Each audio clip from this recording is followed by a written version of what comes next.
Good evening, members, and welcome to this meeting of Full Council. I am Councillor Justin Wrench, Chairman of the Council, and I will be chairing this meeting.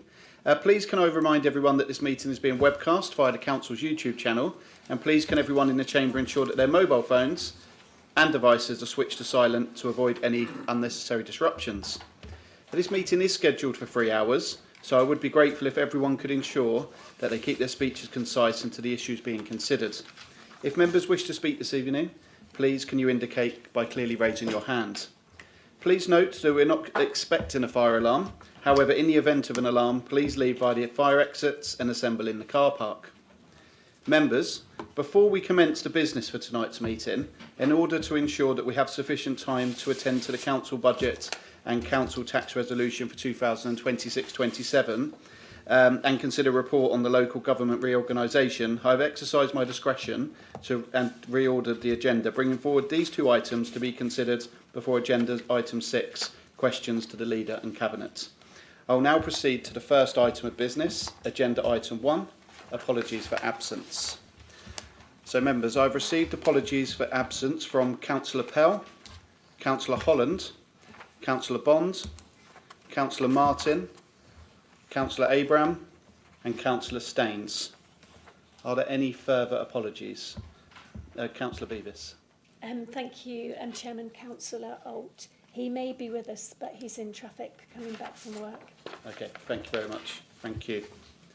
So we'll now proceed to agenda item 2, declarations of interest.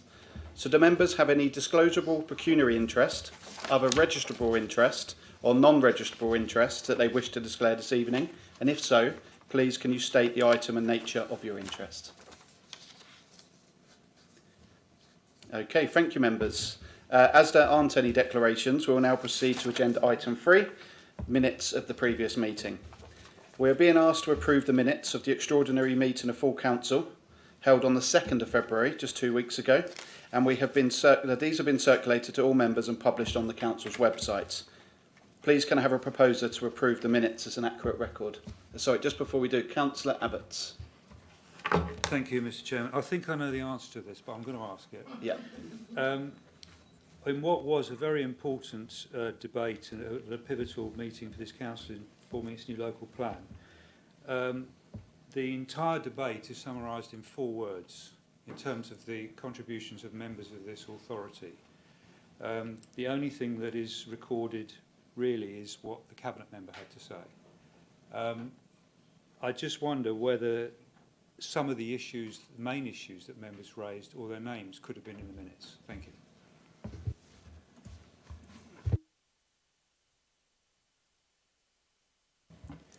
Thank you, Councillor Abbott, for asking that clarification. The minutes of the authority, we've had to take a streamlined approach to those minutes because of the timescales for producing minutes. The legal requirement for a minute is to record the decision of the authority. We don't have an verbatim minute, and we have found that where we have to do very lengthy minutes, then that does lead to queries on content and seeking clarification and corrections. As you can see from the minutes, there is the link to the debate, and our debate meetings are kept for a period of 6 years, which is the legal requirement for keeping such documentation. As the authority has moved forward to a paperless authority and how we've embraced new technology, we have found that to keep a record through the broadcast, which is available for all to see, including each member's contribution to the debate, is a far more effective and accurate way for record keeping. So in terms of law, Councillor Abbott, we are compliant, but I do appreciate your comments that you do wish for members to be noted, and I do appreciate that was a tradition of our minute taking historically, but I'm afraid we are trialling new ways to ensure that accuracy is remains, but the debate of Full Council on that important item is preserved and anybody can watch that. As we have the link on our website, but we also then have a backup of that YouTube broadcast also. Thank you, Chairman. Thank you for that clarification, Emma. So with that in mind, please can I have a proposer to approve the minutes as an accurate record? Councillor Butland. And a seconder? Thank you, Councillor Spray. Thank you very much. The minutes have been moved and seconded as an accurate record. All those in favour, please indicate. Any of those against? Any abstentions? 2 abstentions. No, that's absolutely fine. Thank you. We've got, I think there were 3 abstentions there, so thank you. So the minutes are approved. I will now sign those minutes.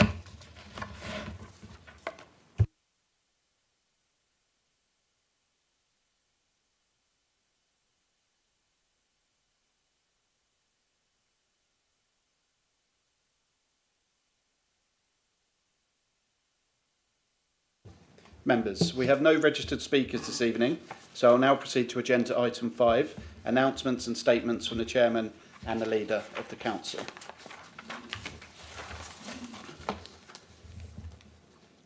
Members, since the last Council meeting on the 2nd of February, I've had the privilege of attending a few events in the last 2 weeks. So, firstly, we held our annual Democracy Day, where 9 local schools came together in this chamber to learn about how democracy works in practice. The day was led by our elections and communities team, and I was joined by Councillors Mary Cunningham and Councillor Dervish, who supported the activities throughout. The pupils even took part in a very important election to choose the next Biscuit Mayor of Braintree, and after a very lively and competitive vote, Mayor Bourbon was duly elected.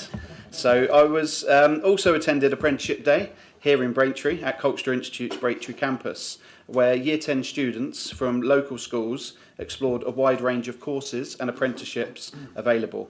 Many successful local businesses were there to share the opportunities to inspire the next generation. I was thoroughly impressed with the facilities and opportunities that Braintree College has to offer. These events continue to highlight the strength and compassion and creativity that define our district, and it has been a privilege to represent the council at each one, and I look very much forward to the months ahead with real optimism. So, thank you, members. I would now like to invite Councillor Butland, Leader of the Council, to make any announcements. Councillor Butland. Thank you, Chairman. Just one very short announcement with regard to Wethersfield.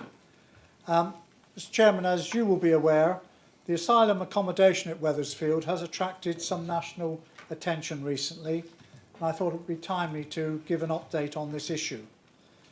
In relation to the site itself, this returned back to standard operational capacity in the autumn, and as of this month, there were approximately 650 service users on site. I am aware that there was a visit by a number of elected members last month, and today Councillor Tom Cunningham, Peter Schweer, Richard Van Dolken and myself also visited the site to see how it is operating. We have experienced an increase in protest activity since my last update to you. There are 2 protest groups arranging protests in Braintree, Wethersfield and Chelmsford. The most recent protest took place in Braintree on the 31st of January, and we are expecting further protests in the weeks ahead.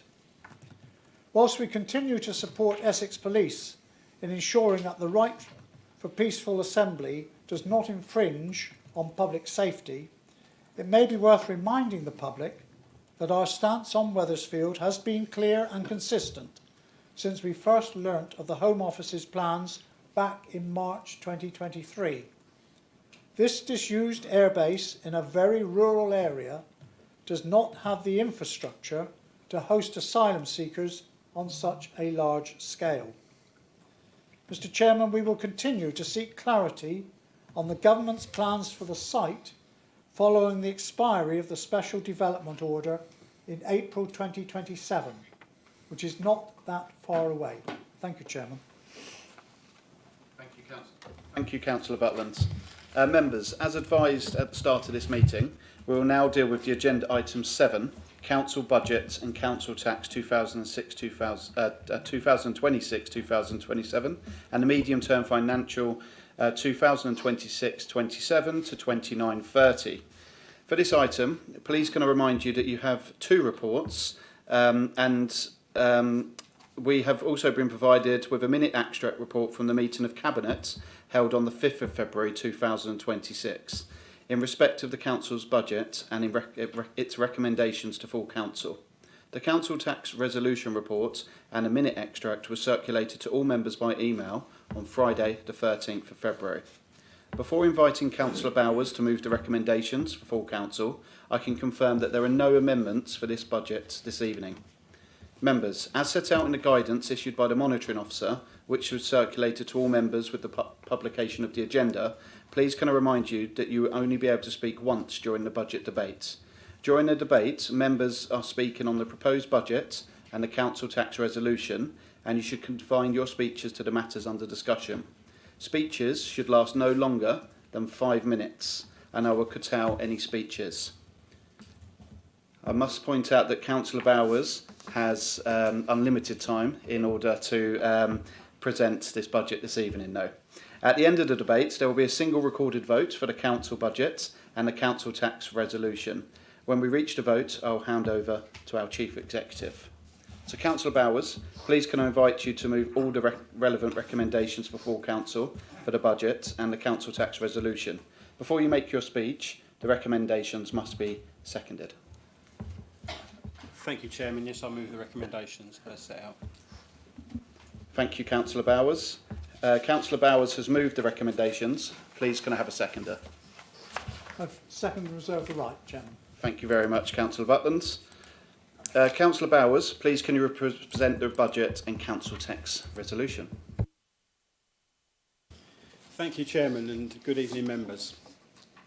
I am proud to stand before you tonight once more to present our plan for 2026-27, which focuses on safeguarding vital services, increasing investment in our community and providing targeted support for residents. An approach which enables us to fulfil our key priorities, achieve necessary savings and maintain the long-term financial stability of council services throughout the district. Thanks to careful financial stewardship over many years, the council is able to increase investment across a variety of services alongside still achieving required savings while maintaining a balanced budget. As I mention normally at this time every year on the budget speech, I'd like to thank members for their involvement. As I always reference, I think we do appreciate it being a transparent process within this authority, how the budget process is handled, and all members have had an opportunity to debate and ask questions and provide feedback as part of the process, especially in the two corporate scrutiny committee sessions. Chairman, the Council has received a new multi-year local government finance settlement which is based on the Fair Funding Review and includes a complete reset of the business rate retention system. Funding allocations have been outlined for the financial years 2026-27, 2027-28 and 2028-29, with changes being introduced gradually. In the provisional local government finance settlement, Braintree District's core spending power was expected to remain unchanged over the next 3 years. This contrasts with a national increase of 15% and an average increase of 3.2% for shire districts. In the short term, funding looked more favourable than previously anticipated in the medium-term financial strategy. However, significantly, there will be a reduction in cash flow due to the loss of the New Homes bonus and the redistribution of business rate growth. Chairman, I do need to update members though, as there has been a material change to funding allocations in the final local government finance settlement which we have received since Corporate Scrutiny Committee and Cabinet. I want to draw attention to an important issue regarding the baseline used to determine the level of income protected by the minimum funding floors. Initially, through the provisional settlement, we received transitional funding arrangements based on how our 2025-26 baseline was originally calculated. This formed part of the proposed transitional measures following the Fair Funding Review 2.0 consultation. The key change concerns the assumption about the amount of business rates pooling income included in the baseline. In the provisional local government finance settlement, the government proposed that councils who would otherwise pay a levy on business rates growth would have 100% of their gains from business rates pooling included in their baseline. This approach increased the level of funding protection for those councils, including Braintree District Council. However, in the final settlement, this has been amended so that 50% is now attributed to the County Council and other top-up authorities that were members of the Essex business rate pool, and only 50% to lower tier councils, which has the effect of reducing our 2025-26 baseline. As a result, transitional funding allocations have changed compared to the indicative figures published during the provisional settlement consultation, and furthermore that the council will no longer be in receipt of an extra protection grant. In summary, this change in the calculation of the 2025-26 baseline has had an adverse impact on the multi-year settlement for Braintree District Council. Recognising that affected councils are already well advanced in their budget setting or their budget planning for 2026-27, the government has introduced a one-off grant, the Adjustment Support Grant, to mitigate the late change in funding for 26-27. However, there is significant impact in future years of the MTFS which will need to be considered at the appropriate time. While we welcome the extra grant for 26-27 to mitigate this late and unprecedented change, we will be lobbying through the established networks to have this funding extended for the remaining 2 years of the multi-year settlement period. One positive outcome of the final settlement is that the homelessness, rough sleeping and domestic abuse funding has been increased from the provisional numbers, with on top of the original funding an additional 107,000 in 26-27, an additional 59,000 in 27-28 and an additional 31,000 in 28-29.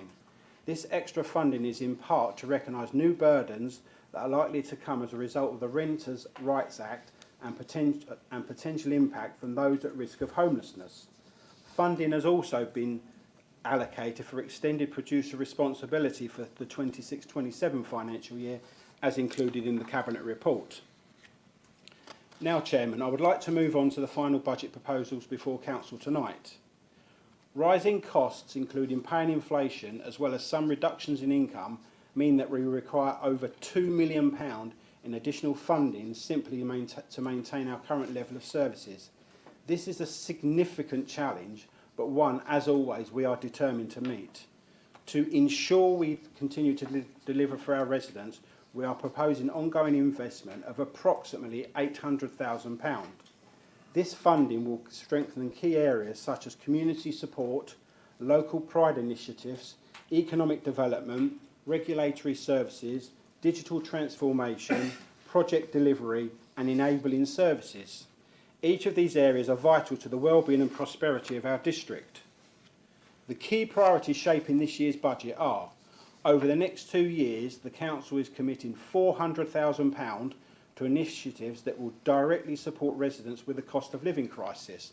This comes on top of a £1 million fund which has delivered and continues to deliver a successful programme of support funding initiatives such as community supermarkets, food banks and community fridges. This will allow us to continue to provide targeted assistance to those who need it most. Councillor community grants will continue, with funding per councillor rising from £1,250 to £1,500, enabling more support for local projects. This will give councillors greater capacity to support local projects and initiatives that matter most to their constituents. Our commitment to environmental sustainability is unwavering. We are dedicating an extra £150,000 to climate change projects, with a particular focus on expanding tree and bulb planting schemes. These initiatives will contribute to be a greener, healthier environment for all. We also want to foster community spirit and economic vitality. To this end, £255,000 will be invested in festive celebrations across our 3 main towns. This is to encourage footfall, bringing people together and supporting businesses at such a crucial time of year for them. An allocation of £3.8 million will fund further investments, including playground improvements and upgrades to a facility which processes recycled materials for households across the district. This funding complements the Council's existing £17 million capital investment programme, which will see a new community centre in Witham, town centre improvements and upgrades to community buildings. Addressing homelessness and rough sleeping remains a priority. We are responding to these challenges by strengthening our housing service, including the creation of new and extended staffing roles to meet increasing demand and provide effective support. We remain committed to supporting households in need. We will continue to assist eligible residents with adaptations to their homes whether for those with disabilities or to ensure access to essential amenities like hot water and heating. These proposals demonstrate our dedication to building a resilient, inclusive and forward-looking district. Together we can ensure that our services remain strong and our communities thrive. Regarding supporting our communities, I am proud to outline our ongoing commitment to supporting the people and communities of our district, especially during these challenging times. Firstly, I am delighted to confirm that we will be freezing the council's share of council tax for 2026-27. This means that the headline Band D rate will remain at £206.01, helping to ease the financial burden on households across our area. To ensure we have the right expertise in place, we are making permanent appointments to the roles of Cost of Living Officer and Community Engagement Officer. These positions will be central to our efforts to support residents and strengthen community ties. We are also maintaining our support for key partners, including Citizens Advice, the Museum Trust and parish councils. Their work is vital to the wellbeing and vibrancy of our communities. Through the Local Council Tax Support Scheme, we expect to provide £8.5 million in support to over 7,000 low-income households, whether they are of working age or pension age. This is a significant investment in protecting our most vulnerable residents. In addition, we are making over £200,000 available through the Exceptional Hardship Fund and discretionary housing payments, offering further help to those facing acute financial difficulties. These measures reflect our determination to stand by our residents, invest in our communities and ensure that no one is left behind. However, the Council continues to face cost pressures due to higher pay settlements, inflation and demand on services. Significant budget pressures and challenges remain over the medium term, and while the expected return to multi-year financial settlements from 26-27 is to be welcomed, there are additional financial challenges anticipated from the Government's proposed reform to the local government finance system. This is set out in the wider context for greater devolution and local government reorganisation. As we look ahead, it is vital that we prepare our organisation and our community for the challenges and opportunities that lie before us. I would like to highlight the key steps we are taking to ensure we are fit for the future. We are investing £650,000 over the next 2 years into our Fit for the Future transformation programme. This investment will focus on making our services more efficient, effective, while also ensuring that all our staff are equipped with the skills and tools needed to meet the demands of a changing environment. In addition, we are setting aside an initial £1 million to strengthen our capacity and expertise. This will enable the Council to play a leading role in shaping the local government reorganisation agenda for Greater Essex, while at the same time maintaining the high standard of service delivery that our residents expect. We are also committed to maintaining healthy general balances, keeping them above the minimum required level. This prudent approach recognises the ongoing certainty and risks we face, as well as the future funding requirements that will arise as we move towards establishing a new unitary council. In the meantime, these balances are being put to good use, generating investment income that supports the funding of our day-to-day services. Through these measures, we are not only safeguarding our financial resilience, but we are also ensuring that we are ready to adapt and thrive for the years ahead. Moving on to balancing the budget. We have identified over £2 million in additional income and savings. These gains come from a range of areas, including improvements in Treasury management, a positive outcome from the pension fund review, efficiencies in waste management, a new leisure management contract, and increased income from various council services. We have also undertaken a thorough review of our fees and charges. The proposed increases are carefully calibrated to reflect the true cost of providing services, taking into account comparative data from other authorities, comply with statutory requirements and meet the needs of our community. We are also strengthening our general balances, recognising that there are still areas of risk and potential financial pressures that cannot yet be fully quantified or confirmed. The prudent approach will help us remain resilient in the face of uncertainty. While our MTFS projections have improved, we must acknowledge that a funding gap remains. With the impacts of the final settlement, we are currently forecasting a shortfall of just over £1 million in 2027-28, which is expected to rise to £2.9 million per annum by 29-30. These measures demonstrate our commitment to sound financial management, ensuring we continue to deliver essential services while preparing for the challenges ahead. At this point, I would like to thank all members of staff who either directly or indirectly have fed into the budget setting process. It is by no mean feat to pull this together for each service we provide. I would like to thank the finance team who worked tirelessly all through the year to support the council. And in particular, I would like to thank Mark Jarvis, our Financial Services Manager, Suzanne Bennett, our Corporate Director responsible for finance, and Phil Myers, our legendary Section 151 Officer and Head of Finance. They all provide me with the unwavering support in my work as Cabinet Member with the responsibility for finance as well as supporting the whole Council. In conclusion, Chairman, the 2026-27 budget for Braintree District Council will protect essential services, provide investment into the community and target support for residents.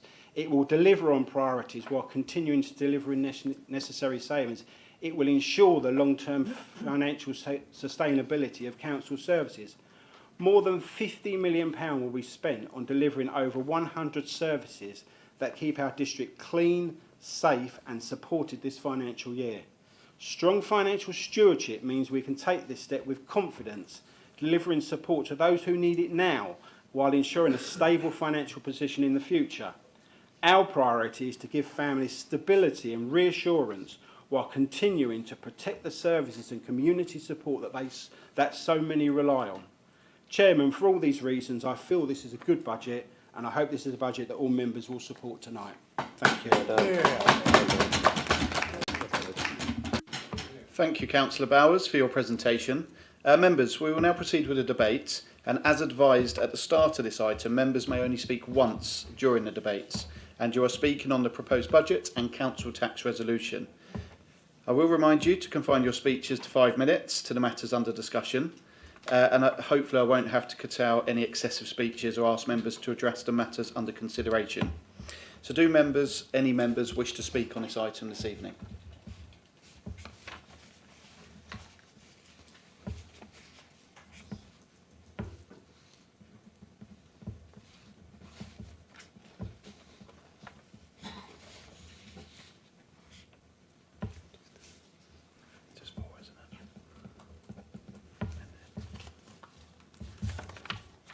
Okay, thank you, members.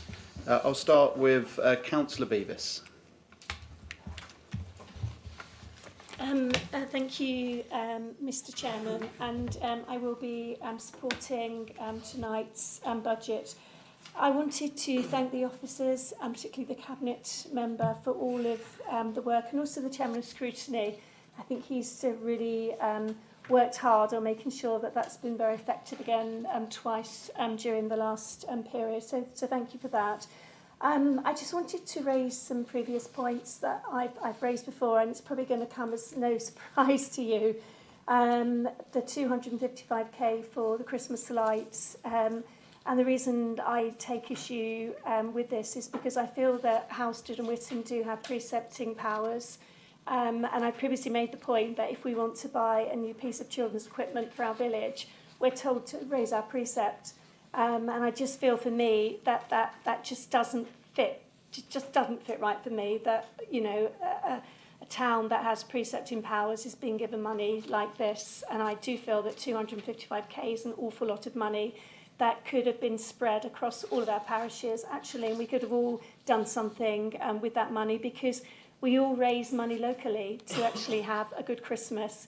Now, I do take on board the point that was made to me by the leader of the council that said we do need to support our main towns and get behind them. But what about the rural areas? And I visited the White Hart in Great Yeldham only last week. I know that James Cleverly is going to be visiting in the next week. And they have had a huge hike in their business rates. And they're not alone. And business is really struggling at the moment with the rates, rises in our business rates, and also national insurance contributions. So to say that, you know, no one is left behind, I think is a little bit ambiguous, because I know in the rural areas, actually, that businesses are also struggling. And I just think, for me, it just sets the wrong tone for supporting our businesses. At one point during the proposals for the scrutiny, you did mention some funding for pubs. I'm sure you said something about pubs funding. I can go back and check that. But, you know, I do feel quite strongly about the struggle of these such valuable rural businesses. I welcome the trees and the bulbs funding. I'm not quite sure how that's going to be rolled out. I know as a member over many years, I've supported this and gone out into my parishes and helped plant the tree whips and the bulbs. And I'm really hoping that that offer is going to go out equally to all across our district. I'm pleased about the councillor funding. The 1250 to 1500 I think is good, and myself and Councillor Taylor really don't seem to have any problem with people coming forward for us to help support. Even, you know, just these small amounts of seed funding means a lot to local organisations. I'm also really pleased about Rippers Court and Osier House, and I know the Cabinet member has really listened. And I've spent a lot of time, Councillor Taylor has there as well, and these are council-owned assets, and I'm really pleased that they're going to be looked at. I'm pleased again that there's going to be more money going into the cost of living funding, and in my parish, I'm sorry, I reword that, in the parish that myself and Councillor Taylor represent, we have had the warm spaces and also the social supermarkets in our local pub, and I know these have gone down really well. I'm pleased about the transformation and the Fit for Future, and I absolutely get that. And the £1 million going into LGR. I will watch that carefully because I'm interested to know that other authorities around Essex are putting in similar sorts of values, because I still think that's an awful lot of money going into that. But again, I'll be watching that. But by and large, I think it's a budget that's trying to keep tax low for everybody. It's trying to support the most vulnerable in the district. In summary, I just worry about the fairness, and I just find the Christmas lights doesn't demonstrate that for me. Thank you, Mr. Chairman. Thank you, Councillor Beavis. Councillor Dervish. Thank you, Mr. Chairman. Thank you for delivering such a detailed and thorough budget. I welcome the freeze on council tax, as I'm sure many of our residents will be. I particularly welcome the funding for domestic abuse. With cases on the increase, this funding will go some way to help those victims of domestic abuse become survivors, funding that is very, very much needed. Thank you very much. Thank you, Councillor Dervish. Councillor Heath. Thank you, Mr. Chairman. I also would like to thank Phil, the team and Councillor Bowers for all their openness in preparing this budget and making it easy for me to be able to follow and understand. With me, council tax is a charge on a property. It's not on an individual, so it's not as simple as some other taxes are. My brother lives in Braintree, pays more in council tax than I do because I get a 25% discount. So because I live on my own, he lives in a family of 4 taxpayers. So it is, as I say, not simple to follow. But the thing is, us freezing our part of the council tax is not a great deal of money. It's as simple as that. It's around 10 pence a week on the average home. And whilst we will all acknowledge that times are difficult for an awful lot of people, and as one supermarket would say, every little does help, the small financial saving we are able to offer our residents here against what a modest increase could do is unbelievable. We hear time and time again in this chamber the good that the councillor grants do, because they get right into the nitty-gritty of it and grow the things. The small grants that this council makes through operations, how it helps it grows. And I do feel that if tonight we had still brought in a modest increase against raising inflation and everything else, we would be able to meet part of Councillor Beavis's concerns about actually being able to say to our rural councillors, we acknowledge that you've missed out on a piece of this year. Instead of you having 1,500 this year, you had 2,000. You go and do something special and leaving a lasting legacy. I really do think we have missed an opportunity to turn those 10 pences a week, 50p a month, into something lasting for the whole of our district, which could do so much more for the families within it. Also, something that sits difficult with me is that we know we're going to have a deficit and we're going to grow a deficit, but well, we're not taking what I feel are prudent steps towards closing it. I don't believe in buying on a credit card, for instance. These are all my feelings, by the way, so I accept. But I also accept that we live in a democracy. Great, we really do. And the party opposite has studied the figures, they've decided this is the way they want to go. I respect that decision, and I acknowledge that. I cannot support the budget because it's not gone the way I got, but I will not oppose it either, and wish everybody well for the future. Thank you, Mr. Chairman. Thank you, Councillor Heath. Councillor Ritchie. Thank you, Chairman. No surprise that I am rising in full support of the budget that's before us this evening, and I thank my colleague for his presentation. I think it was a well thought out or well read budget. I think over the whole budget process, I think we've all been well exercised into the themes of the budget now. Another good point for Braintree District Council, we've always been open and honest and transparent when it comes to our budget setting. But no surprise, I am in favour for the £255,000 for the festive lights. The main thrust of this, first of all, is there's some capital investment that will allow Braintree to enable those to have some lights, but also to ensure that that's done compliantly, so that there is no issues for the public. So from a health and safety perspective, that's all signed off. But the thrust is that we are encouraging people to come and shop in our main towns during the festive period. Unfortunately, I don't go and do my main shop at a local village. I might just go and grab my meat from Blix's farm, just outside the district. But most people prefer to go to towns to carry out their Christmas shopping.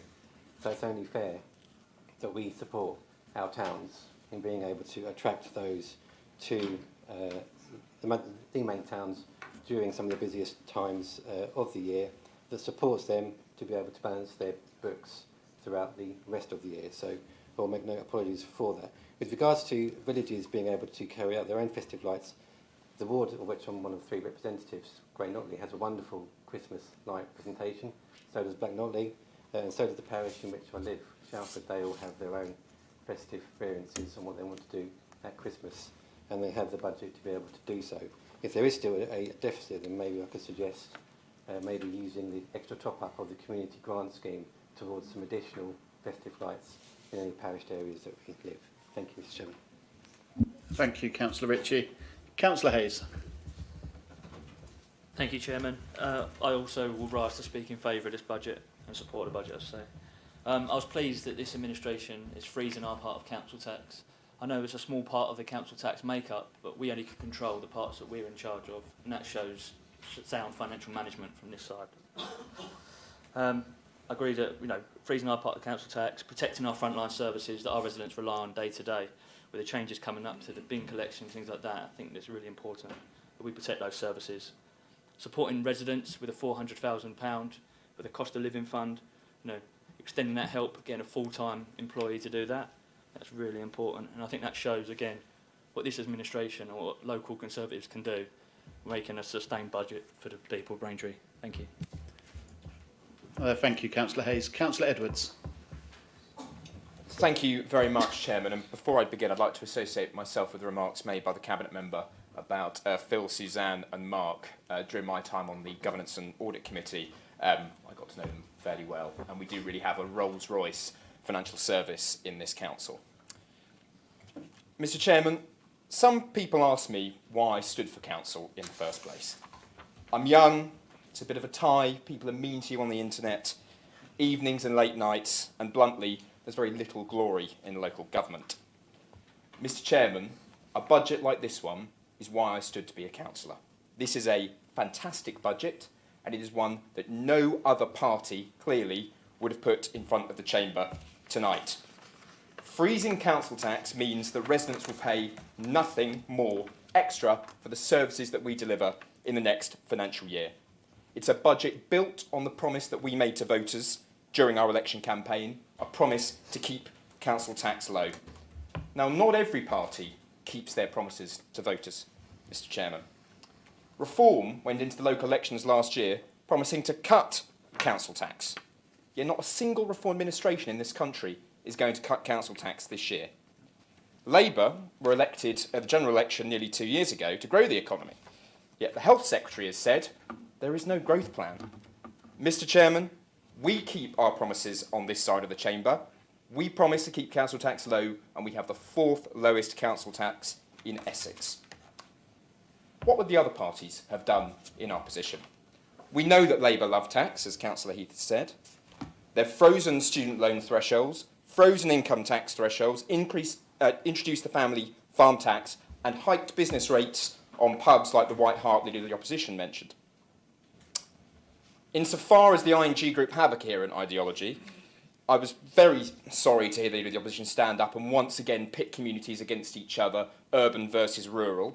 I think, to be honest, she may have a short memory. I remember when the Rural England Prosperity Fund that the previous government brought in, this authority distributed £176,000 worth of funding to our rural communities. I know that she mentioned the social supermarket in Whitecombe, and that's not to mention the cost of delivering our services increases in the rural areas as well.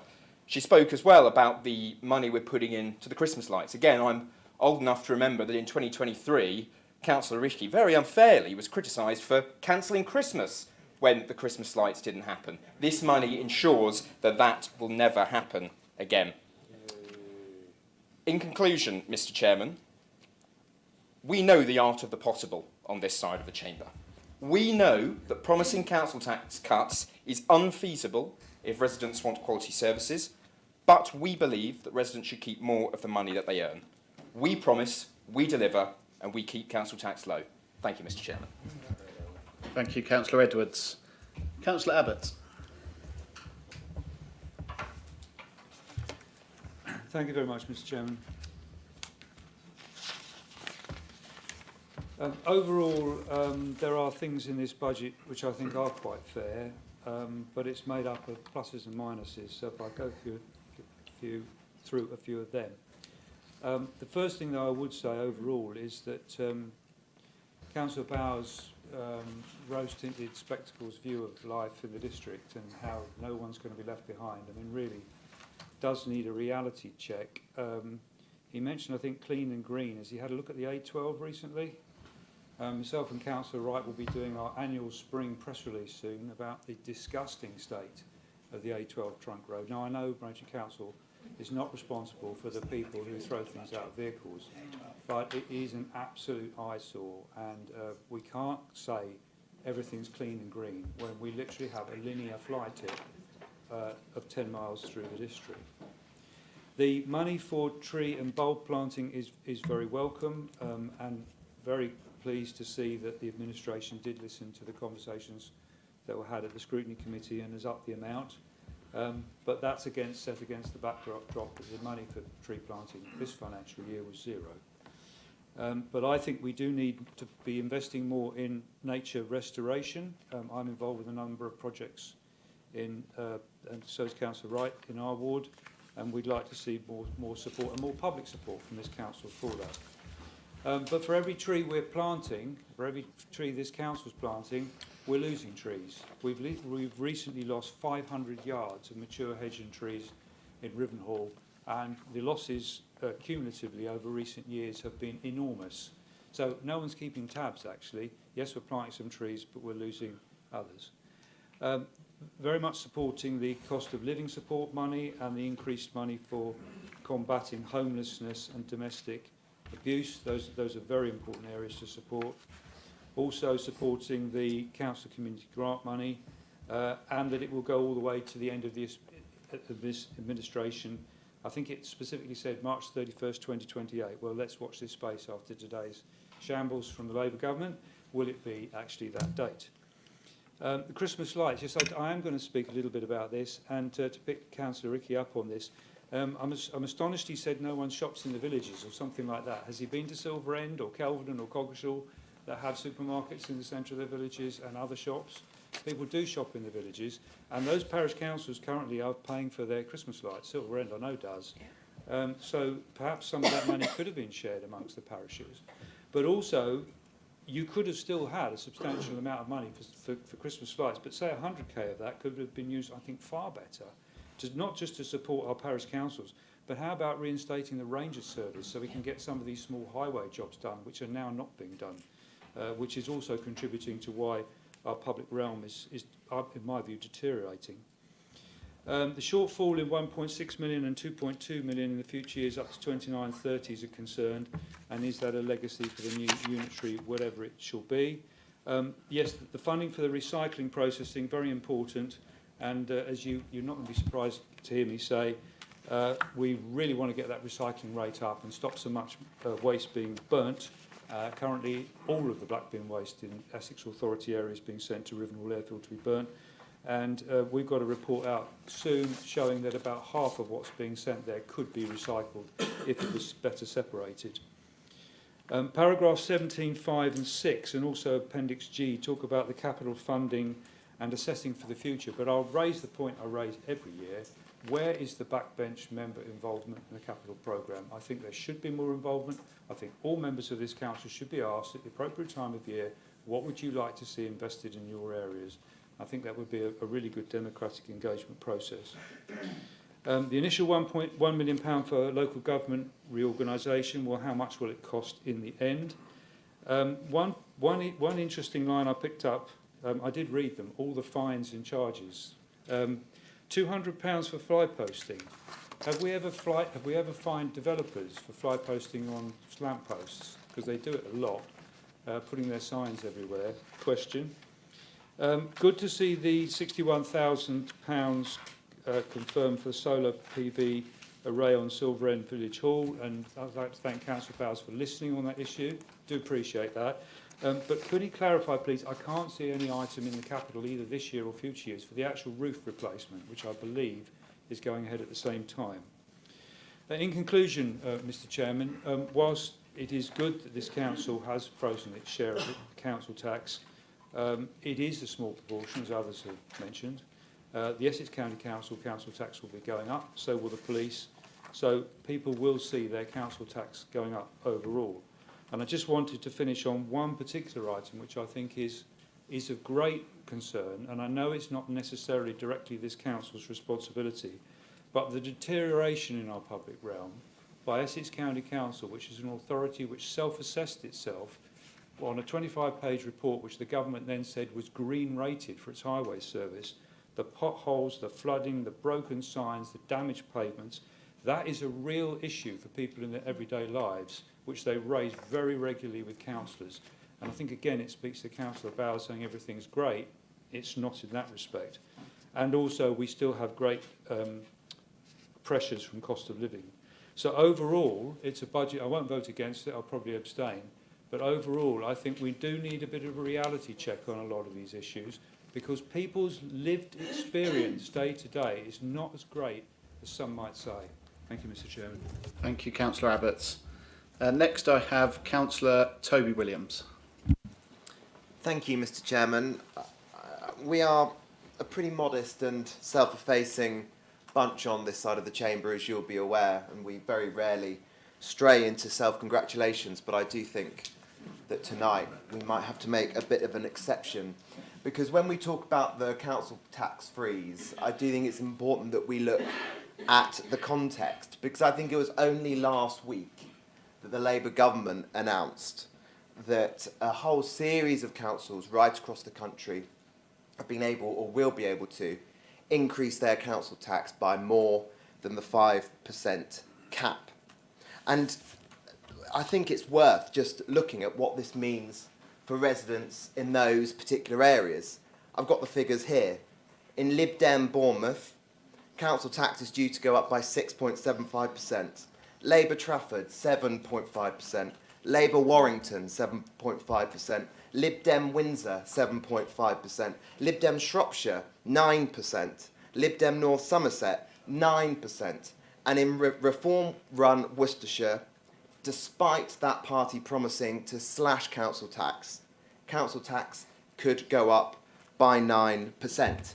And against that backdrop, isn't it extraordinary that this council has frozen council tax, offered residents a 0% increase? And that is an extraordinary reflection on the level of financial competence exhibited by this administration. And it's been achieved not through false promises, not through slashing services, and certainly not through maxing out the credit card.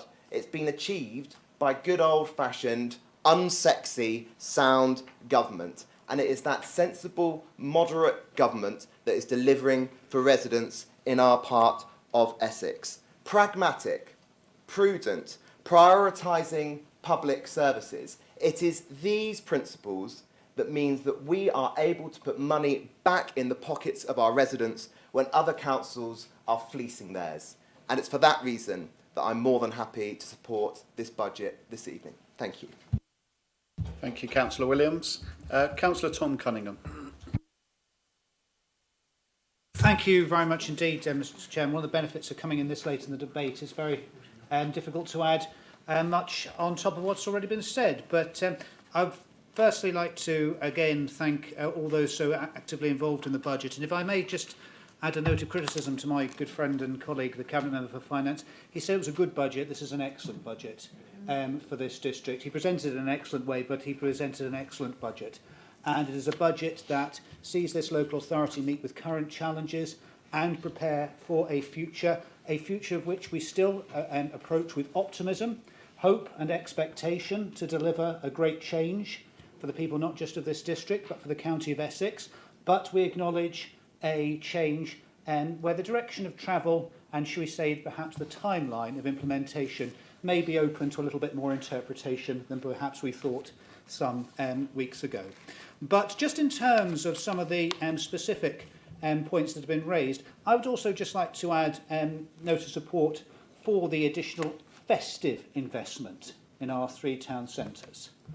Festive investment. We're getting terribly hung up on lights and columns here. This is an investment to support our towns to attract more people in at a critical time for small shops and businesses. Mr. Chairman, I remember being portfolio holder 10 years ago in the economic development portfolio and looking at town centres when the Braintree Whittam Times was putting out on their front page that Braintree was a dying town centre. And we took made significant interventions, not just the starting of the food markets, which went on from strength to strength, but also the investment in the pedestrianisation, and finally dealing with the market failure of the Manor Street development, and we brought that forward. Our members opposite, particularly in the ING group, saying that our 3 town centres have had such a wonderful decade that they don't need additional support or don't welcome additional support at the Christmas period. And I totally appreciate the point Councillor Mrs Beavis made about rural communities, and Councillor Edwards dealt with that. The community funding is very, very important. The funding that's achieved, but also the council's contribution, the councillors' grants are very, very important. But regrettably, there are some members of this authority, I understand, who don't spend that money. And I think therefore there has to be a reflection on that. Our transformation funding again sees us allowing ourselves to have the resources to plan for a future of which is still uncertain. I think it's responsible. I think it's sensible. I think it is at the higher end of what other local authorities are putting forward for the process. I think that's right. We're in a position where we can ensure that the transition from Braintree District Council for Braintree District residents is as strong, as seamless and as positive as possible. There are going to have to be very, very difficult decisions by the whole sector in Essex, the whole local government system, over the next 2 years.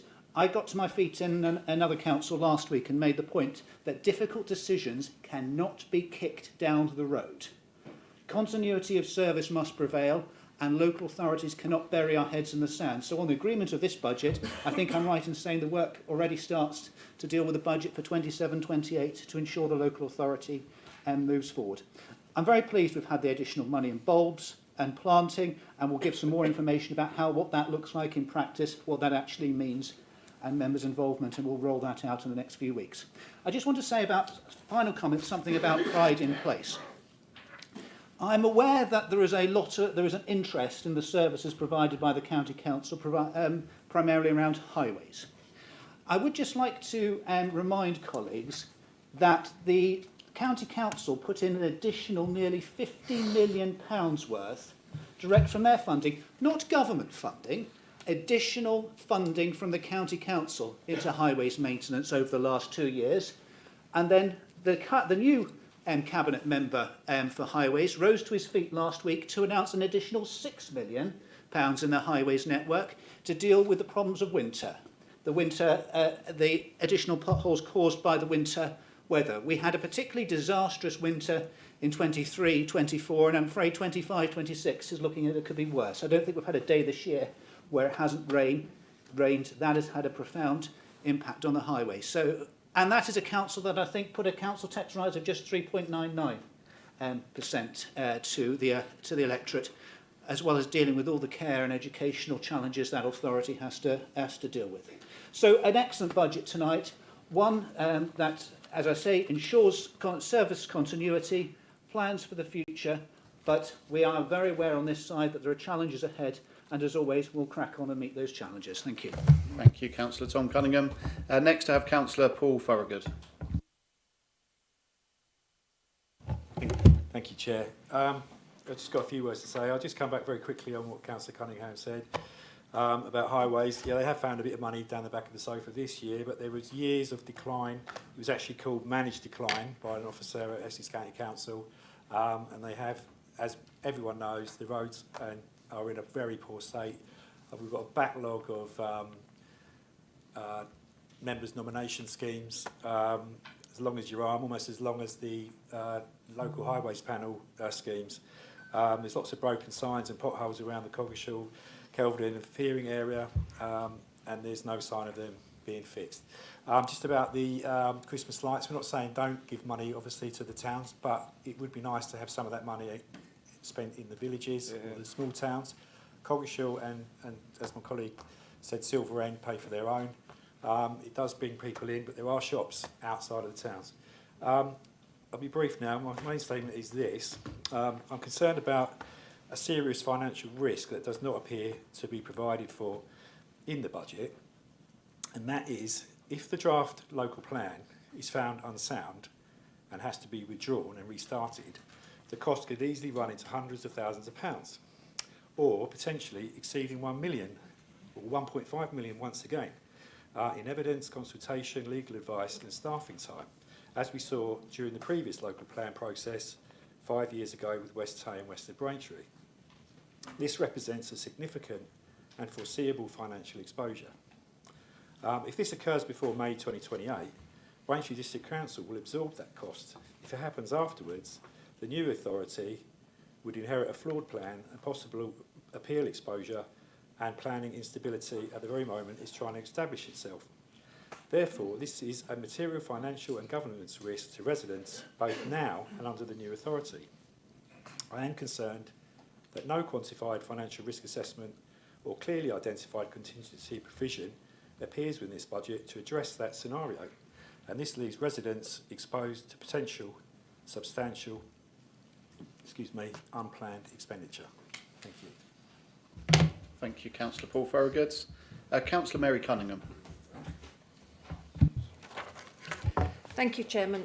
I too rise to support the budget as it stands, and I'm very pleased that we are able to freeze our part of council tax as well as hold the garden waste bin charge at the same price.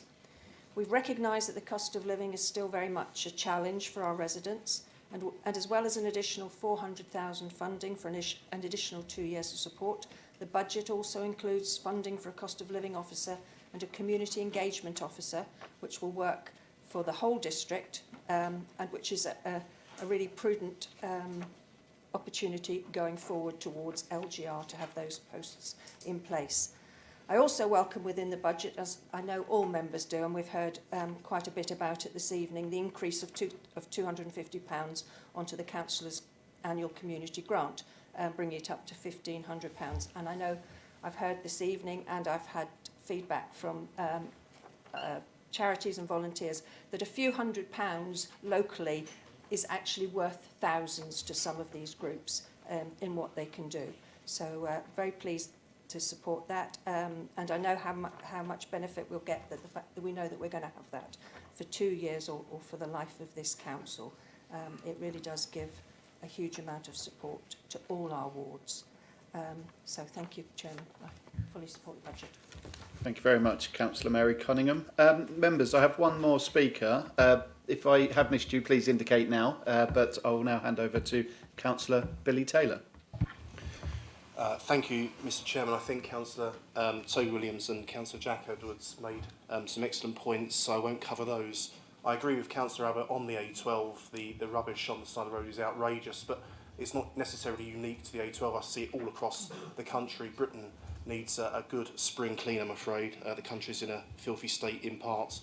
I'm delighted that Councillor Abbott's Christmas wish list on the solar panels on Silver End Village Hall is coming to fruition. I'm delighted about that. In terms of the county council highways, also I agree you can never do enough to fill potholes and resurface roads, but in Witham, Councillor Ross Player has been a real hero. Chipping Hill, Braintree Road, Cressing Road, Avenue Road, all resurfaced recently by a Conservative administration, so all hats off to the administration and to Councillor Player there.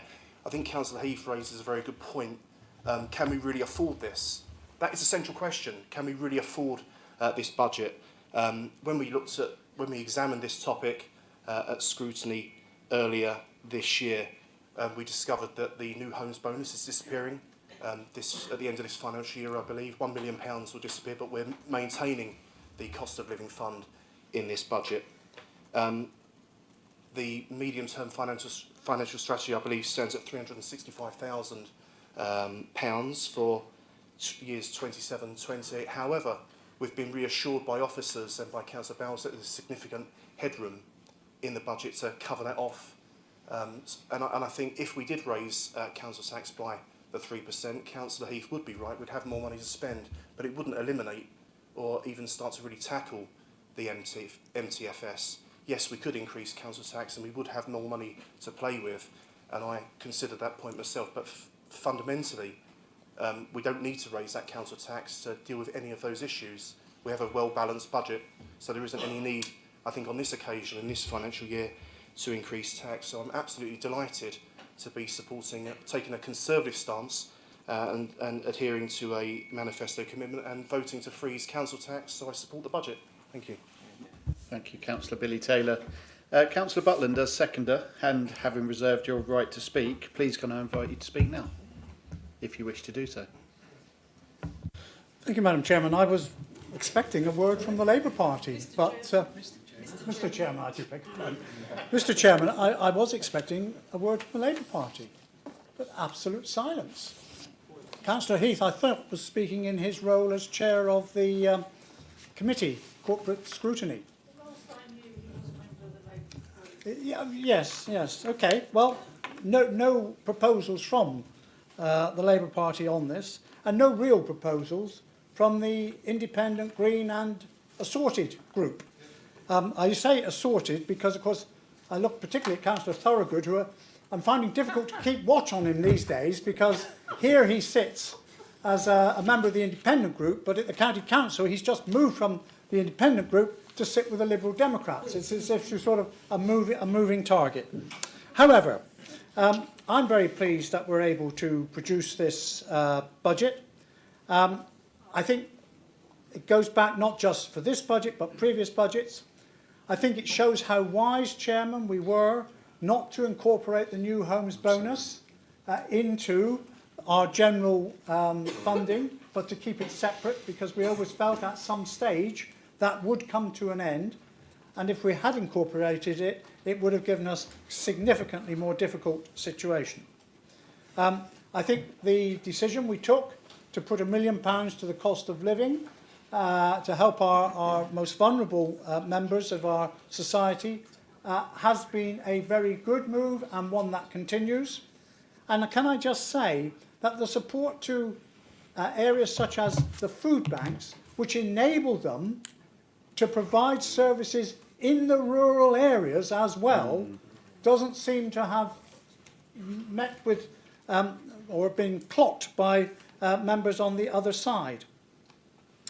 Also, of course, the support that we give to parish councils is still there, but not a word about that as well.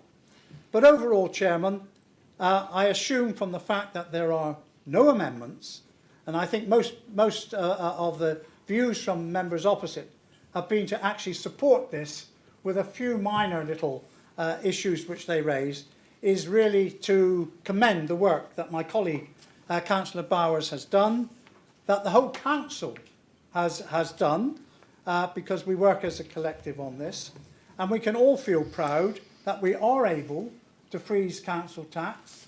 Bear in mind, it's only a couple of years ago when we were able to give a discount back to members of their council tax as well. And we've been able to do that at the same time as we continue to provide high quality services across all the services that we support. It's not easy. There are some very difficult issues to do, but I've not heard anything tonight that doesn't make me think that this side of the chamber has done the right thing in producing this budget. Thank you. Thank you, Councillor Butland. Councillor Bowers, as the proposer, would you like to reply to the speeches before I put the recommendations to the vote? But please do not introduce any new matters. Thank you, Councillor Bowers. Thank you, Chairman, and thank you for all members that have taken part in the whole process, but especially those that have given comments tonight for or against some of the proposals. I just will touch on a few of the bits and pieces that have been mentioned, but I won't go through an exhaustive list and try and address every point that's made. Obviously, my colleagues, Councillor Ritchie and Councillor Cunningham, I feel have addressed the festive light point. Councillor Ritchie did. I think it's also worth remembering that the 255,000 is over 3 years. It's not just for the coming year. And obviously, Councillor Cunningham has mentioned about the funding and the tree and bulbs information will come in due course. Because to be fair, the budget process is about putting money into the climate change reserve. The actual detail of that sort of information will be part of a different process that will be coming. In regards, Councillor Beavis's point in regards me as part of my speech saying about nobody being left behind, I don't think that we should be criticised with that determination that we want to ensure that as part of anything we can do. I know Councillor Abbott also says about me wearing rose-tinted glasses, but then he went on to reference virtually everything that the county council are responsible for, and not that we can do in this chamber. He's got a county councillor sitting next to him, so maybe he wants to raise that with himself. In regards the pubs funding that Councillor Beavis referenced, what I referenced in the corporate scrutiny committee is it's not our responsibility. It was connected to the business rates, and it was a decision that the government took in regard extra support for pubs and music venues for the next 3 years, which was, I believe, minus 15% for 26-27 and frozen for the next 2 years. But it's not something within our gift per se. In regards, welcome the kind comments from Councillor Beavers in regards to community grants, enterprise house and cost of living.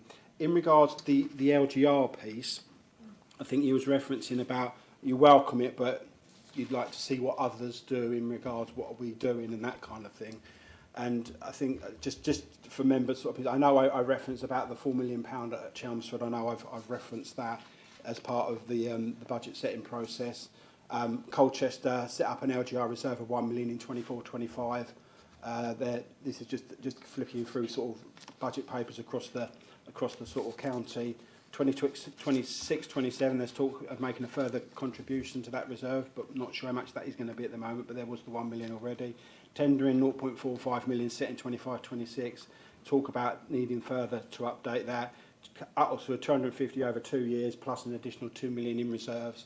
And I know through conversations with Section 151 officers through the finance work stream that they are all the conversation about assumptions for all, and that is a live conversation that is ongoing and happening at the moment. So we're not on our own about that. At the end of the day, everyone knows what they are gonna need to sort of contribute in regards to the initial stages. As we know, there will be further asks of all authorities going forward as part of that process, but that's another one of the uncertainties at the moment that I've referenced on a number of occasions. In regards to Councillor Heath, I welcome the positive comments on the majority of the budget. I disagree with him on the comments in regards to council tax. I know that's the Labour position, that they want to tax residents, and the expectation is that we go to the top end of council tax. I agree with my colleague Councillor Edwards in regards, from this side of the chamber, we would prefer residents to keep more of their money. I think there was some reference that those in the rural areas would quite be happy to pay more council tax, but I'm not sure that would be the position if you actually ask residents.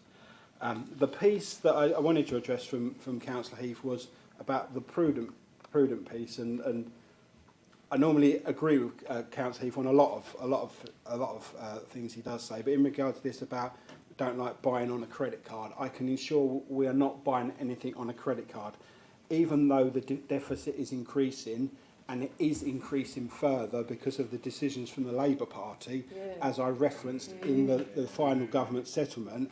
That's another change from a position. That's an unusual thing, a position of a Labour Party, then it changes. That has actually had an impact on our ongoing years. Now, we could have made the decision, because of that, at the 23rd, 24th hour, we will then put a council tax up to the full amount. But we won't do that at the end of the day. And we're not buying on the credit card, because you can see with the finances that are being put through the MTFS in regards to the Cabinet report, we have a substantial amount put into the general fund this year. We haven't decided what proposing anything to it at the moment, because we have lost money on new homes bonus that being scrapped. And things that and there's obviously changes to the business rate system. So at the end of the day, we don't need to put on, because the money is there. We don't need to put things on the credit card, but we need to make the decisions for the benefit, I feel, of our residents. I welcome a number of kind comments from this side of the chamber, especially Councillor Dervish in regards to the domestic abuse funding. Councillor Hayes, kind comments. Councillor Edwards referencing the council tax, and also bringing some light in regards to what might be happening elsewhere in the country. And my colleague Councillor Williams also brought that to life to make it sort of, those comparisons are quite I think relevant at the end of the day. In regards to Councillor Abbott, I've referenced already about his accusation of me with rose-tinted glasses and the like. In regards to the roof replacements, I finally have a welcome of news from Councillor Abbott in regards to the Silver End solar arrays at the Village Hall. If I bring him to the paragraph 17.3 in the Cabinet report, where it reference about the Silver End investment as part of the Community Asset Fund that was announced in this chamber last year. But that work is ongoing. I can assure him the work on the roof is happening. I'm near enough at the stage where I can provide another update in that very, very soon. But that work is definitely in place. And I think at the end of the day, the one thing I think I'm getting from which is I think it's quite sad at the end of the day, where we have a number of people on the other side of the chamber that are telling us that they would rather abstain to a budget that is freezing council tax for our residents. And to not make a decision until they're not voting against it, but they're not voting for it. They're not voting for a freeze on council tax, not voting on something that is going to put more money in our residents' pockets. And I think we need to remember that. Yeah. Thank you, Chairman. Yeah. Thank you, Councillor Bowers. So, members, this concludes the debate. The recommendations for the council budget and council tax resolution have been moved and seconded, and we'll now proceed to the recorded votes. I will now hand over to the Chief Executive, Dan Gascoigne, for this recorded vote. Thank you, Dan. Thank you, Chairman. Councillor Abbott. Councillor Ayton. Councillor Ball. 4. Councillor Beavis. 4. Councillor Bowers. 4. Councillor Bowers-Flint. 4. Councillor Butland. 4. Councillor Coleridge. 4. Councillor Courtauld. 4. Councillor M. Cunningham. 4. Councillor T. Cunningham. 4. Councillor Dervish. 4. Councillor Diamond. Abstain. Councillor Edwards. 4. Councillor Finch. Abstain. Councillor Finken. Abstain. Councillor Garrard. 4. Councillor Green. Councillor Hayes. 4. Councillor Heath. Abstain. Councillor Hooks. 4. Councillor Jeffries. Abstain. Councillor Mason. Abstain. Councillor Monday. 4. Councillor Parker. 4. Councillor Prime. 4. Councillor Rajiv. 4. Councillor Ramage. 4. Councillor Ritchie. 4. Councillor Schweer. 4. Councillor Spray. 4. Councillor B. Taylor. 4. Councillor W. Taylor. 4. Councillor M. Thorogood. Abstain. Councillor P. Thorogood. Abstain. Councillor Van Dulken. 4. Councillor Walters. 4. Councillor E. Williams. 4. Councillor T. Williams. 4. Councillor Wrench. 4. Councillor Wright. Abstain. Thank you. Okay, members, just wait a moment till we verify those results. Thank you.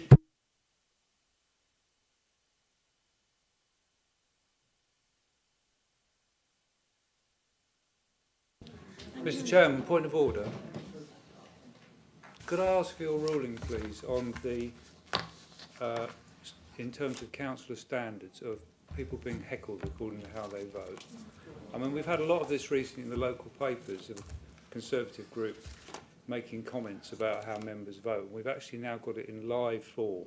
Surely members should vote as they see fit and not be heckled about it?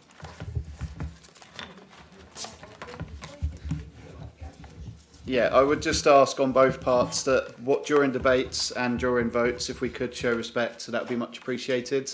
I do ask that of both sides. When people on this side are speaking, if we could avoid any comments from both sides, that would be much. I do take your point, and if we can not adhere any pressure, that would be much appreciated. Thank you. Members, we do have the results. Sorry, go on. There were 29 for the budget, 0 against, with 12 abstentions. So the recommendations and resolutions have been approved. So we will now proceed to agenda item 8, the local government review updates. This report was circulated to all members on Friday the 13th of February. This report is for noting and does not require a decision of full council. So please can I invite Councillor Butland to speak on this matter. Thank you, Chairman, and I'll be very careful that I don't upset anyone in the chamber with anything I might say. This is a report just to update members on where local government reform is.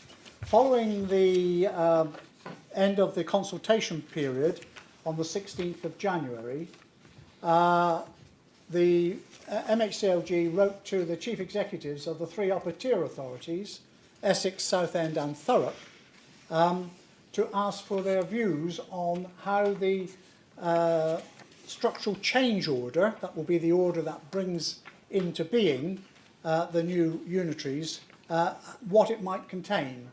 And it's set out in that paper, and I've listed them in the paper you have before you tonight, the 7 questions which information is being sought on.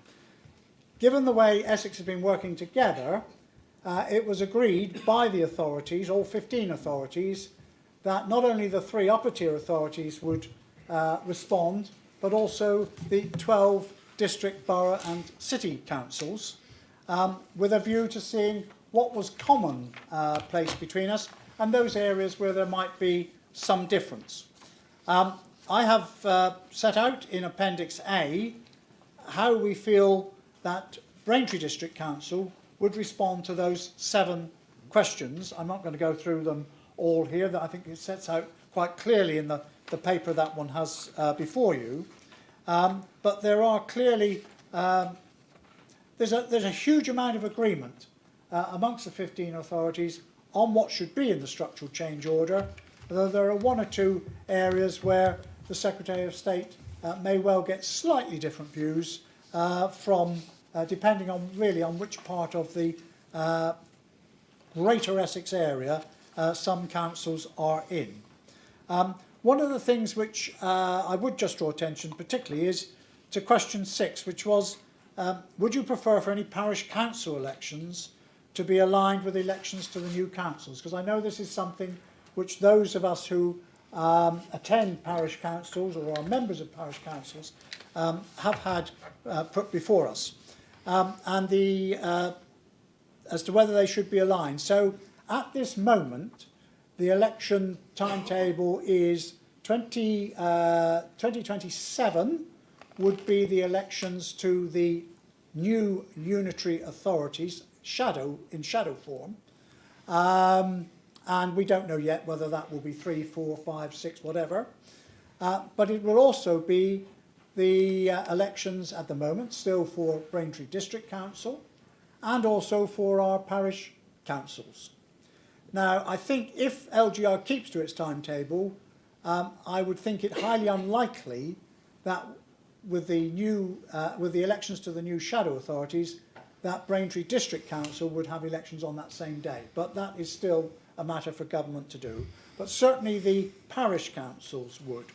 And the thought is, and I know that the Essex Association of Local Councils are being consulted, but also I have spoken to some of the parish councils that I attend, that they would like to be in sync with the elections generally.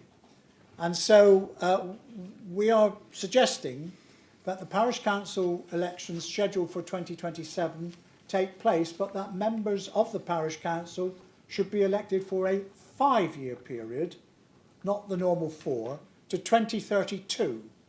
Then in 2032, what one would have would be those parish and town council elections, the elections of the new unitaries, who will be elected in 2027 on what is known as a 1+4, 1 year as shadow form and then 4 years in office, and of course the 4-year term of the mayor for Greater Essex, who will be elected in 2028.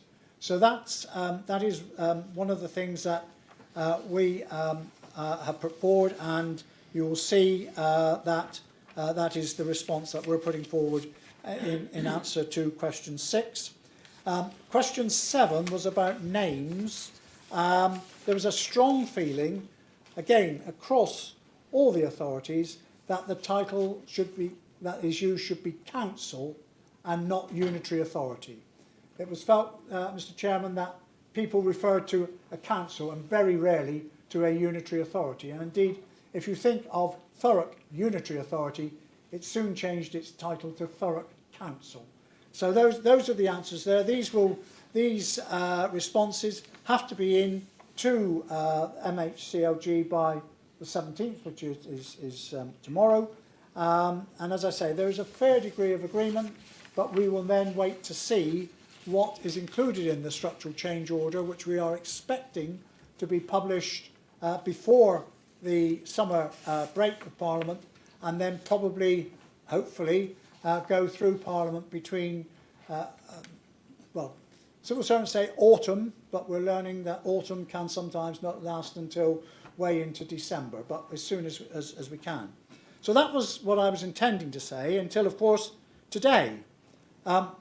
Another week, another government U-turn. It's very, very difficult to keep up with all the U-turns that this government are doing. So today, the Secretary of State has issued a letter announcing that all elections that were scheduled for May will now go ahead.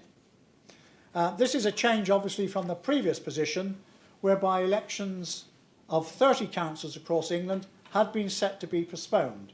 And in Essex, those were elections in Thurrock, Basildon and Harlow, and in the eastern area, eastern region, those in Norfolk and Suffolk. So but the Secretary of State, I'm pleased to say, has acknowledged that councils undergoing reorganisation are facing capacity issues. That was one of the things that in our response to the Secretary of State we underlined. As a result, an additional 63 million in capacity funding is to be made available to the 21 local areas undergoing reorganisation across the whole programme. Now, currently, we don't know what this means for Greater Essex, but it appears that some additional funding will be provided to the Greater Essex system, and I will share further details once they become available. So as of this moment, Chairman, that is the position of the government and LGR, but there are still 4 more days left in this week. Thank you, Councillor Butland. Do any members wish to speak on this item? And if so, please indicate by raising your hand. Okay, thank you, members. Councillor Butland, I will now ask that this report can be noted. So please can I ask all members to indicate that the report has been noted by a way of hands. Thank you, members. The report has been noted. And the next item of business is agenda item 6, questions to the Leader and Cabinet. During this item, you may ask one question of the Leader and the Cabinet on matters which relate to their functions, the powers and duties of the Council, or matters pertaining to the districts. Questions must be succinct and cannot be asked in parts, and supplementary questions are not permitted. I will allow some explanation if it is necessary, but I will contain any long lead-in statements. We have 30 minutes for this item. Questions will commence with Councillor Beavis as the Leader of the Opposition, and the order of the remaining questions will be at my discretion. Please can all members wish to ask a question this evening now indicate so that we can make a list. Thank you.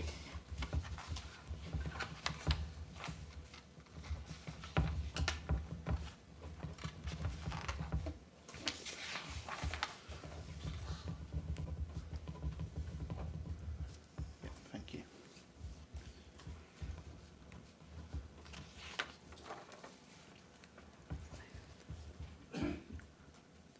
Councillor Beavis, over to you. Thank you. Thank you, Chairman. And I could have raised the question at the previous item because my question is to the Leader of the Council and it does relate to LGR. And I just wondered, we're in the process of writing out to every household in the district about the recycling so people have an understanding about what's going on. In terms of LGR, are you planning on doing something similar? Because this isn't just about a service, this is about a council that our residents have known for years, through planning, through revs and bends, through licensing, and I just feel that people really don't know what's going on and they're very confused about it all. And I just think when the time is right, rather than they get a message on Facebook, I don't think that's right, or through the magazine, not everybody reads it. I think if I was about to lose my council, which I am as a resident, I'd quite like to know what's going on. And I just think out of courtesy, it would be the right thing to do. Thank you, Chairman. Thank you for that question. Once we know what's going on, then I quite agree we need to share that with residents. Let's bear in mind, this is a government policy which is being brought in. It's not a local policy that we're doing, unlike the bins and that sort of thing. But at the moment, until we know what the minded to decision is of government with regard to the number of unitary authorities, the size of the unitary authorities, the composition of the unitary authorities, etc., I don't believe there is much point in confusing people on that. But I have no doubt whatsoever that once those decisions are done, that collectively across the county, the 15 authorities will want to make clear statement. I'm not saying writing to every household because I think, one, that would be extremely costly, and I suspect that whilst there will be people who will be interested, there will be many people who, I mean, at the moment think their council, in the district, and I'm sure in other places, think their council is Braintree District because that's where they pay their council tax. don't think of the other areas. But there will be a need to explain, and also clearly ahead of any elections next May to the new authorities as to exactly what they are and what they will be doing. Okay? Councillor Edwards. Thank you, Mr. Chairman. Members will be aware that residents are beginning to receive their new bins as part of our waste service review. This will enable residents to finally be able to recycle glass from the curbside. Could the Cabinet Member update members on what other local authorities are following Braintree's lead to ensure that they give their residents more choice when it comes to recycling, and also to ensure that they are compliant with the Environment Act 2021 when it comes into law later this year? Thank you. I thank Councillor Edwards for his question, and obviously the implementation of one of the major changes in waste collection requirements from government has been something that has been given this that this authority has given it a lot of attention to over a period of months. And obviously we set our course in May last year for implementation in June, and as Councillor Beavis has alluded to, we're moving ahead with mobilisation and comprehensive communication strategy to all our residents. As we've discussed at Cabinet, and we have integrated waste agreements with our friends and colleagues north of the border in Suffolk, I can report that I believe all of the Suffolk district councils are, apart from Ipswich, I believe. I understand Ipswich tends to be a bit of a hole in a donut in Suffolk in terms of how they do things over there, but they are committing to the same waste collection methodology and the same waste collection programme as we are in Essex. I know many of our neighbouring authorities in Essex are following with great interest what we're doing in Braintree. I know Councillor Schweer, as the waste portfolio holder at the County Council, will attest to the admiration that the county, as the waste processing authority, have for our approach. And I fully anticipate, ahead of LGR, that other local authorities will be making a change in line with Braintree in order to ensure not only they're compliant, but in their case, I suspect they will be very much led by the financial imperative to take the approach that we have taken. But the net benefit for all of us is improved, enhanced recycling, and that is something I think we're all behind, and we all look forward to seeing come to fruition. And unlike authorities in Suffolk, we have had the benefit of a long lead up, a comprehensive communication strategy. Decisions in Suffolk have been taken within the last weeks and months, as opposed to a 13-month period of build-up that we've had in Braintree. And therefore we hope we will be able to help our residents through this big change smoother and easier than many other local authorities. Thank you. Councillor Jeffress.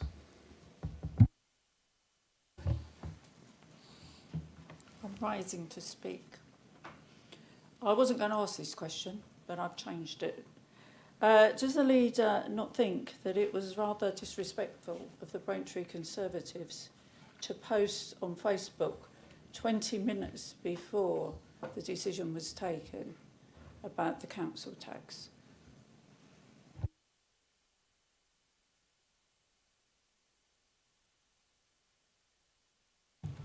Are we talking about tonight? Yes. Yeah.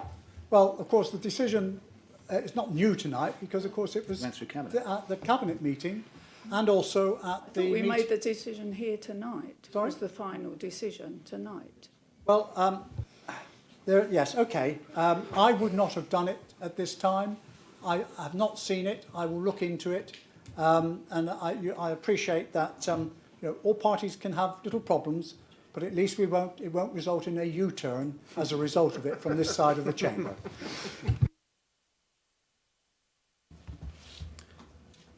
Councillor Wright. Thank you, Chair. A question to Councillor Tom Cunningham. The new recycling system is set to begin in June, includes glass collected at curbside for the first time.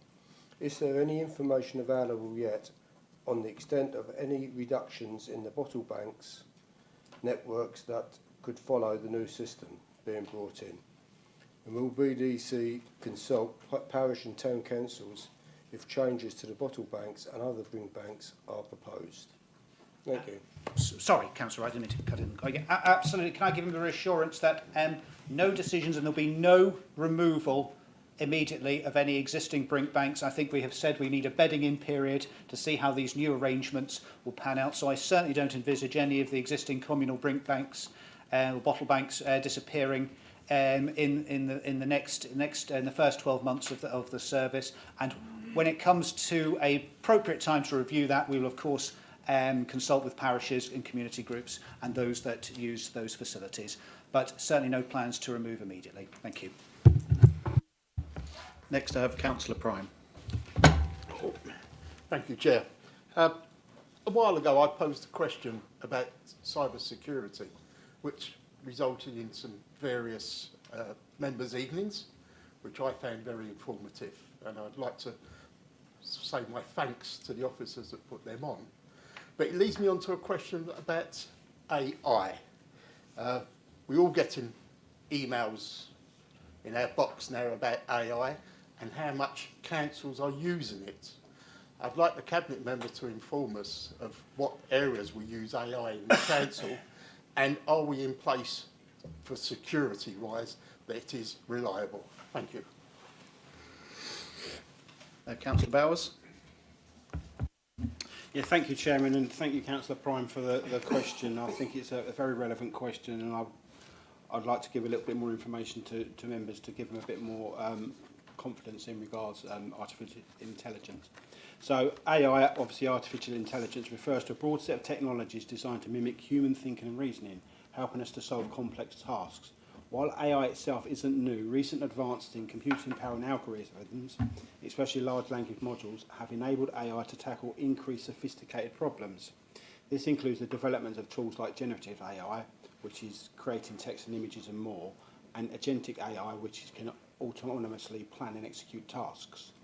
At the Council, we already use AI in various ways, such as managing workflows, troubleshooting technical issues, interpreting data, and automating manual processes. The latest AI tools have the potential to transform our work by automating tasks, improving decision-making, and enhancing efficiency and quality. However, it's important to emphasise that AI should not replace the human insight, relationship building, or critical thinking that our staff contribute. We always review AI-generated content to ensure accuracy and appropriateness. We use generative AI products, including Copilot, but restrict access to others where we cannot manage security to the same standard, especially regarding data protection. Some AI tools are embedded in everyday technologies like web search engines and social media. Currently, we are running a discovery project with Copilot to explore its benefits for different teams across the Council and to identify any issues that arise, helping us refine our policies and guidance.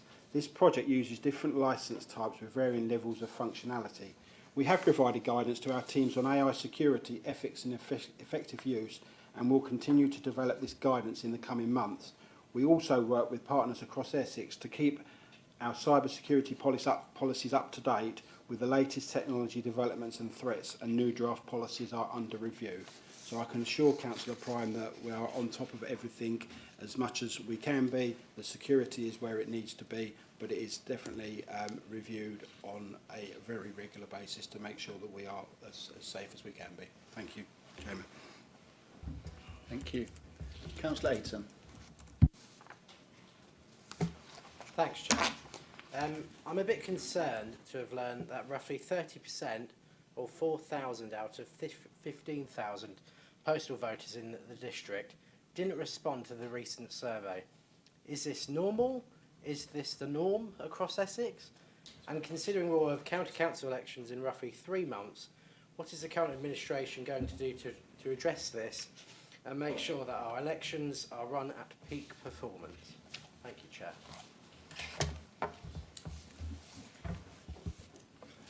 Thank you, Jim. Thank you for that question. I was also interested to see those figures, and I understand it is very much the norm across Essex. I think it's more a challenge for those seeking election, political parties and non-political parties, to endeavour to do it. The council has done its best. I mean, presumably, like, if you're like me, you have a postal vote. We received notification about the need to renew it and what needed to be done, etc. Clearly, a number of people decided not to do that. Some for quite legitimate reasons, may not even, may not be wishing to have a postal vote this time for whatever case. But I think the fair elections, there'll always be fair elections, but it will be up to the political parties and those seeking election if they feel someone requires a postal vote or would prefer a postal vote to get that, because most of those postal votes tend to be generated by political parties. But we are not outstanding. When I saw the figure, I was also quite surprised at how many had, the number had fallen from, I think, 15,000 to something like 11,000, and I'm sure we're all out there trying to make sure that those who genuinely want a postal vote have the opportunity and know how to do it in a relatively simple manner. Okay. Councillor Hayes. Thank you, Chair. My question is for Councillor Bowers. It's in regarding to the much anticipated Whittam Community Centre. I'm just looking for an update and if we're looking for this to be on time and on budget, because I know the people of Whittam are looking forward to this to come online and kick it. Cheers. Councillor Bowers, thank you. Thank you, Chairman. Thank you for your question, Councillor Hayes, and I think it's shared by many that we are waiting for this to come on stream. I'll give you the latest update as far as I'm aware in regards to where we're at, and I think as members will be aware, on completion, this is a facility that will transfer ownership and management of the building to Whittam Town Council. I'm pleased to report that we had a topping out ceremony in December, 16th of December, that went extremely well, and the project has reached several milestones since. Firstly, all windows have now been installed and expect the building to be fully watertight by the end of this month. This achievement marks a significant step forward in the project and in terms of keeping it secure. In terms of site security, additional measures have been implemented, cabling and pipework are currently being installed. These precautions are vital to safeguarding the investment and maintaining a safe and working environment. We are also working closely with Whittam Town Council to select the kitchen finishes, ensuring that the final choices reflect both quality and community needs. Furthermore, options for building signage are under consideration, aiming to provide clear and welcoming identification for all users. Importantly, the project remains on schedule for completion in mid-May.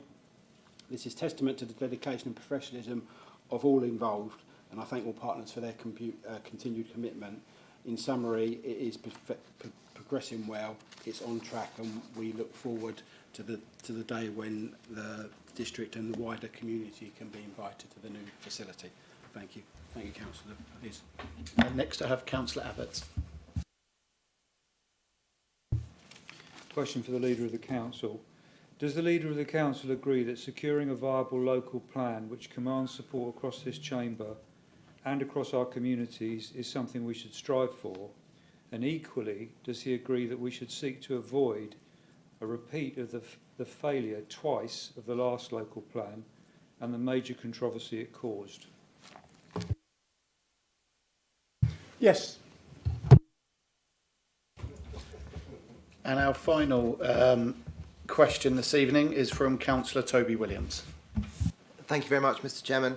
Lockroom Lane toilets in Whittam have not been fit for purpose for quite some time, so it's great news that this council is investing in a package of upgrades. Saying that, it is a bit disappointing that the programme has been hit by a couple of delays. So I would like to ask the Cabinet member responsible for the project if they could update us on progress and give an indication as to when residents might be able to use these new and improved facilities. Well, can I thank Councillor Williams for his question and also apologise not just to the residents but the users and the aspiring users of those facilities in Whittam for the delay of that. It has been as a result of unforeseen supply chain difficulties, of which we are addressing, and we will certainly learn from that. But I can give the undertaking that they will be refurbished and open by early March. Thank you. Thank you, members. That concludes this item. We'll now proceed to agenda item 9, employee recognition. This report is set out on pages 5 to 9 of the agenda. Please note that this report is for noting only and no decision is required of the Council. Please can I invite Councillor Tom Cunningham to present the report. Thank you, Mr Chairman. Pleasure bringing this to Council, and that's the employee recognition for the third quarter, October to December, highlighting the recipients within the organisation and those who have been acknowledged for their particularly outstanding performance and worthy of additional recognition. I just want to add, Mr Chairman, that all members were emailed in the last week signposting how to make nominations for staff members to receive recognition, and hope that colleagues will take that opportunity. But very pleased that to bring this to full council this month. Thank you. Thank you very much, Councillor Cunningham. Are there any members that wish to speak on this item? Okay, as no members wish to speak on this item, Councillor Cunningham, would you like to clarify anything but ask members to note this report? No, thank you. Ask members to note, Chairman. Thank you. This report is for noting only, so please can I ask members to indicate that the report has been noted by way of hands. Thank you, members. The report has been noted. Members, this item concludes the business of this evening. Thank you for your attendance and participation at this evening's meeting, and for those watching on the Council's YouTube channel. The recording of this meeting will be published on the Council's YouTube channel as soon as possible.